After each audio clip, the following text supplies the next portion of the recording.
But Well, I was looking at that Kenneth Smith page last night, and it's a bit of a rant, but he seems to, I don't know if he's actually talking about medievals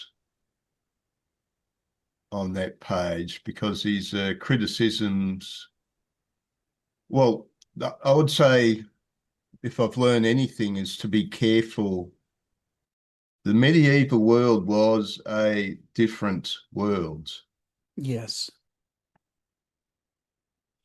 I mean, oh well, but faith was a big thing then. Of course, we don't know if everybody was truly faithful. A good deal of it might have been virtue signaling. That was in Hamlet. Hamlet's uncle. Hamlet thought that his uncle was serious about his Christianity. He didn't realize the uncle was just faking it. yes. Well, you offer someone the cross or the sword. You can't be surprised when you get a lot of virtue signaling. It's like, oh, I don't think I want the sword. So, allow me to. Well, that was your one uh, big.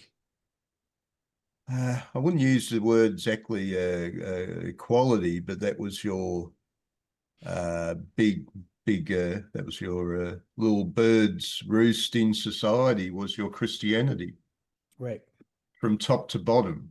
right, right. Didn't matter. You could be the lowliest peasant.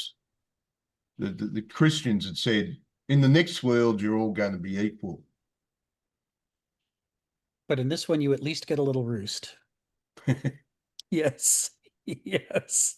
It was like the of all the things that they transvaluated, between Jesus's teachings and the imperial religion, it is one of the things that was preserved.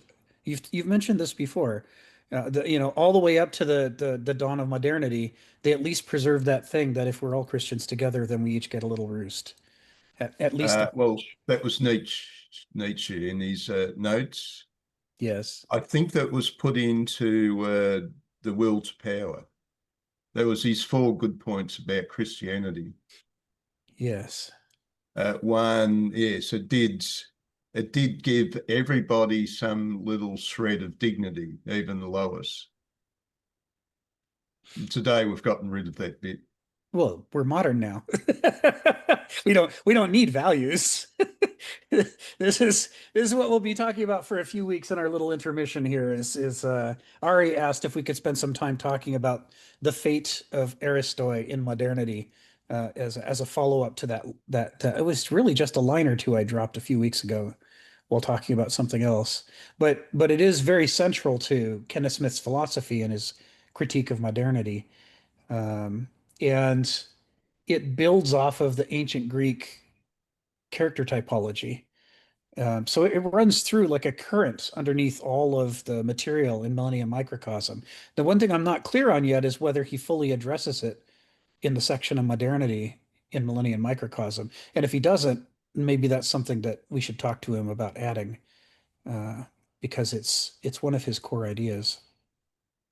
Actually, when you look at the Oedipus, there's an element there where he's fostered by the other royal family, but that wasn't all that unusual in medieval or even ancient culture. That the well-to-do would tend to have their sons fostered by another family to strengthen them and to bring them up in the arts in how to deal with people.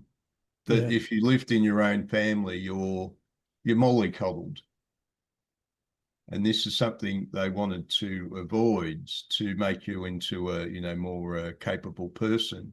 Yes. But of course, there would have been some unfortunate sides. You go back home, you suddenly notice your mother is hot. Okay, you're killing me, Stephen. Yes, yes. It definitely a potential problem. Oh God. Well, I don't know who all's gonna find us this week with the change in the name of the seminar.